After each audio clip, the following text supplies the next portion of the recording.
So tell me about Escape from New York and how that came about. Well, I was going to make Escape from New York, and there's an action hero in there, and I forget how it came about that Kurt had mentioned to me that what he wanted to do was a part where he's not nice, where he doesn't care about anybody, where he is almost a bad guy.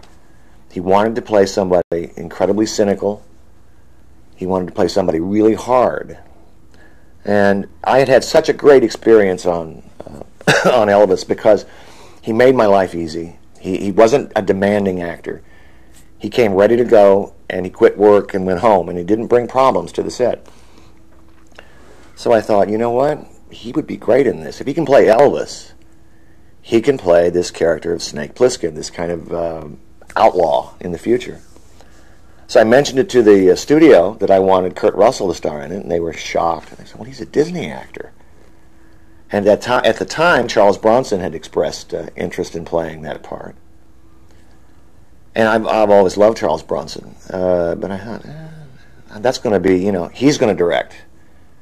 Now, I'm not going to be able to direct, but with Kurt, I can direct the movie. So I convinced them that Kurt could be an action star.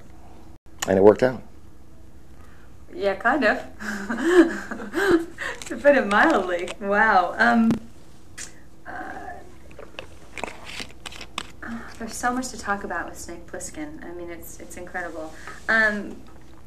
He let you direct, but what did he bring? I mean, how did he help the film? The costume. That's Kurt.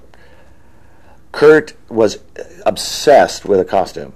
What he's going to look like. He came up with the eye patch, and I've always thrown back at him that he's playing Kirk Douglas in the Vikings. Kirk Douglas in the Vikings wears an eye patch through him, and he has a white eye. He came up with the whole look of the character, and he came up with the performance. Again, when you work with Kurt, by the time you're rolling on the very first day, he knows exactly what he's going to do. He'll come up to me sometimes after a take. He said, I can do that a little better. Can I have one? Oh, sure, let's go. As opposed to actors sometimes who say, I want another one. Kurt asks first. Okay. He will discuss whether he's not done something right. But those discussions, maybe I've had 2 or 3 of them in our collaborations, he's always right. He's always perfect. So he was Plissken. The big thing about that role was that Kurt is not a tall guy. So I had to shoot to make him look taller than he was.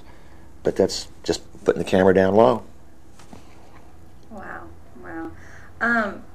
What was the atmosphere on the set? I mean, it's such a dark film, and what was...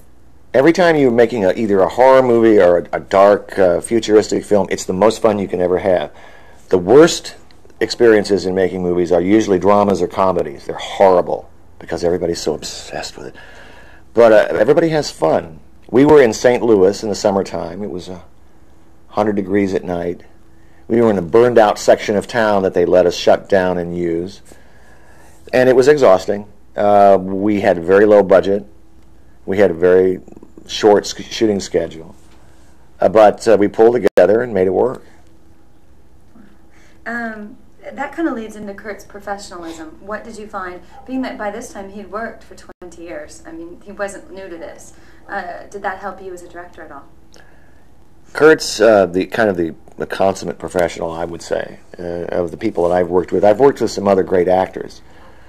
But in terms of cinema knowledge of what the camera does, where the camera is, and what he's doing at all times, Kurt is, I think, the best.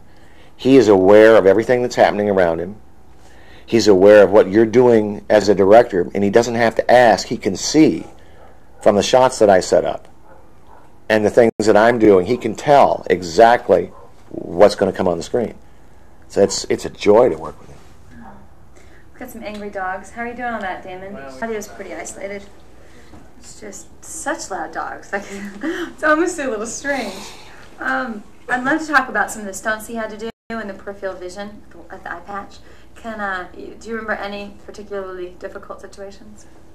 Well, he struggled with that eye patch throughout the entire film, but one of them, for the long shots, you could see through. because it's very dangerous.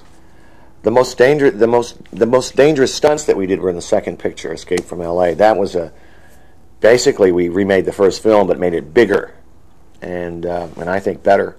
He had to ride that motorcycle, okay, and do all these stunts. And when you have one eye closed like this, you're in deep trouble. So we had to, for the wide shots, allow him an eye patch you could see right through. And for the close-ups, we'd switch eye patches to one that was solid. The fight sequences, that's also a tough part for him because he can't see the distance between the other actors. So if he's going to swing a punch, he can't tell how close it is to him. But luckily, we had no problems. Yeah, I'm sure.